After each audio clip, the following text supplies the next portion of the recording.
Buenos días, soy Jessica Paola Cantillo Mesa y hoy voy a hablarles sobre una de las enfermedades más destructivas en la citricultura mundial, conocida como el Juan Lombín, HLB o Lombín de los cítricos.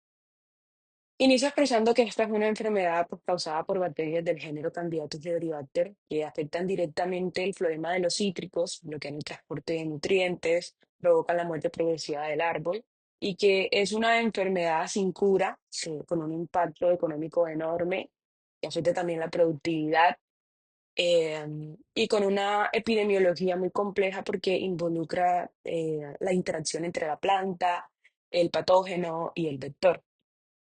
Ahora viene el agente causal del HLB, pertenece al género Candidatus liberibacter. Esta pues es una bacteria gram negativa que ya vive exclusivamente dentro del floema. eh, am, y además es una bacteria no cultivable, es una bacteria fastidiosa, lo que dificulta su estudio. Sobre esto podemos hablar que existen tres especies asociadas al HLB como candidatos Bioreactor asiáticos, que es la más agresiva y la predominante en América Latina, candidatos Bioreactor americanus, que está reportada en Brasil, aunque ha sido desplazada por la asiaticus, esta es menos competitiva, y la candidatus africanus asociada a climas más fríos en África. También se puede decir que una de las características de estas bacterias es que se caracterizan porque sus insectos vectores son conocidos como los cilios, que son la Diosporina citri, para el caso de Candidatus liberibacter asiáticos, y exclusivamente para los africanos es la Triosa eritea. Bueno, la epidemiología y el vector. El principal vector del HLV es la diasporina citri, conocido como el cilio asiático. Las ninfas lo que hacen es que adquieren la bacteria de forma muy eficiente porque pues al alimentarse del floema ingieren grandes volúmenes de savia. Los adultos, aunque adquieren menos bacteria, la transmiten durante toda la vida. Y la enfermedad es de tipo policíclico, tiene múltiples ciclos de infección al año, especialmente cuando hay brotes tiernos, porque es en esos brotes donde se alimenta el vector. El HLV pues se disemina de tres formas, ya sea por el vector, que pues es la principal, la segunda que es por plantas infectadas y no diagnosticadas, y la tercera pues por una materia vegetal propagado sin certificación. Ahora bien, sobre los mecanismos de infección, el mecanismo de infección, aquí vemos el ciclo infectivo, este pues inicia cuando la diaforina citri se alimenta del floema de una planta que pues está enferma.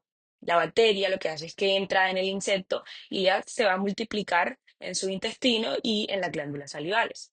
Cuando el insecto se alimenta de una planta que está completamente sana, perdón, inocula pues esa bacteria junto con su saliva.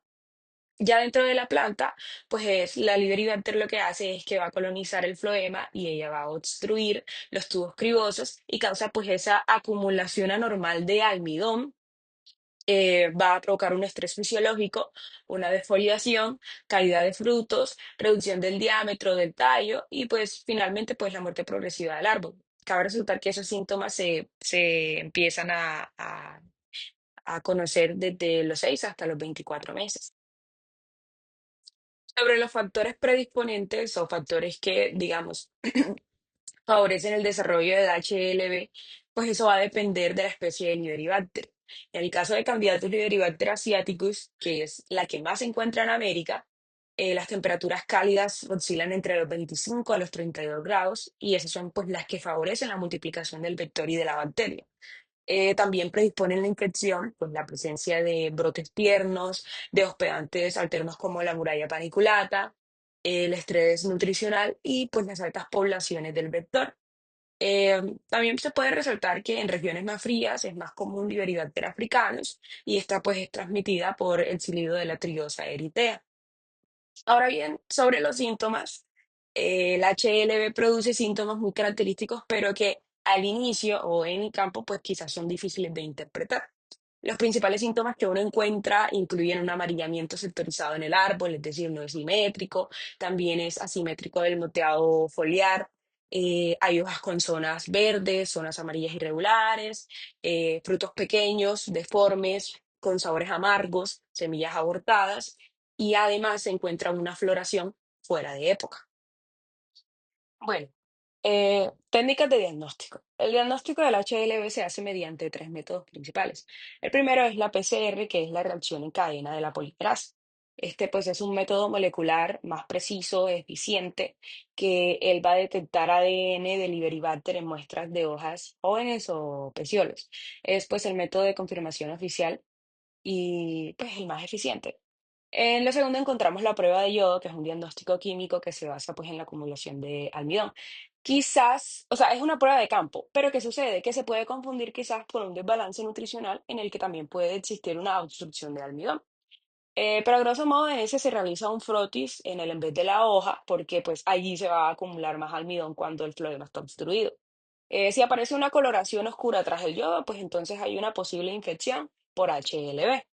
Y pues el tercer método de diagnóstico es el LAMP, el Low Media Isothermal Amplification, pues que eso es una técnica molecular rápida, sensible y que pues no requiere un termociclador y que permite detectar el ADN del patógeno en campo o pues en laboratorios con equipos limitados.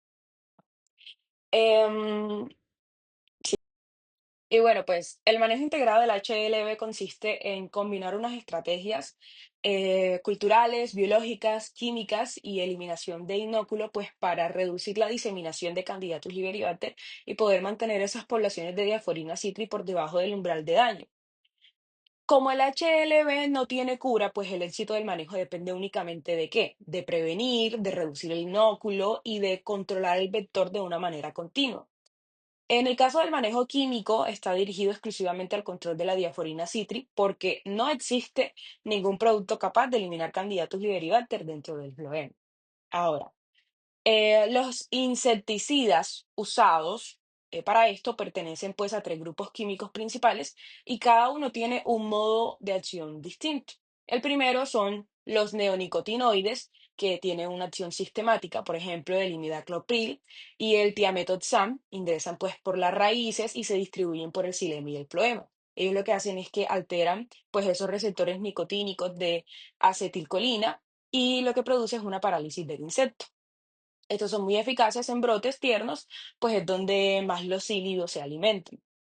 Ahora, el segundo grupo son los organofosforados, que tienen una acción neurotóxica, y el tercer grupo son los piretroides, que tienen una acción por contacto. Y como reglas esenciales de estos químicos, pues, es hacer una rotación de ingredientes activos, pues, para evitar una resistencia y alternar esos grupos químicos.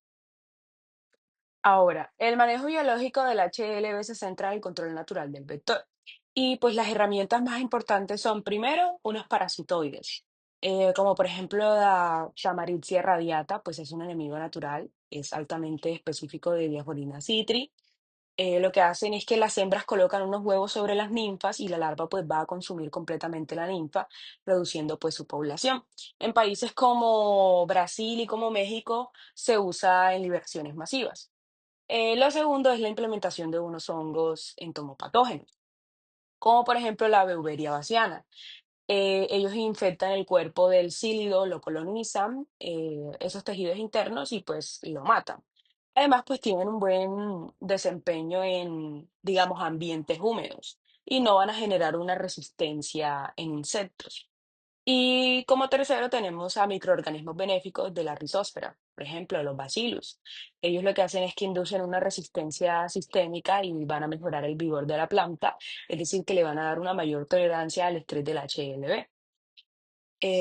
Por otra parte, el manejo cultural, este es clave porque va a reducir de manera directa el inóculo del patógeno y pues va a limitar el acceso del vector.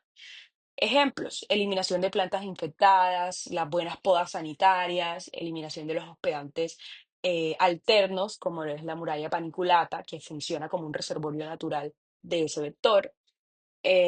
También el material vegetal certificado y, pues, por último, un monitoreo constante o continuo del vector. Y bueno, finalmente concluyo este trabajo académico. eh, Hablando que pues esta es una enfermedad muy devastadora que está enfrentando la citricultura, que sí tiene una rápida diseminación y que no tiene cura. pero que ese control que depende únicamente del manejo eficiente de la diaforina citri, ya que pues es el vector principal de la enfermedad, eh, pues por su complejidad debe abordarse mediante ese enfoque integrado que acabé de mencionar, que pueda combinar ese manejo cultural, el manejo biológico, el manejo químico y que tenga esa eliminación rigurosa del inóculo para que ese monitoreo permanente sea un éxito. Y pues ese éxito también es muy complejo y que no radica pues solamente de una sola acción, sino pues en esas combinaciones constantes y disciplinadas de todas las estrategias que estén disponibles. Muchas gracias.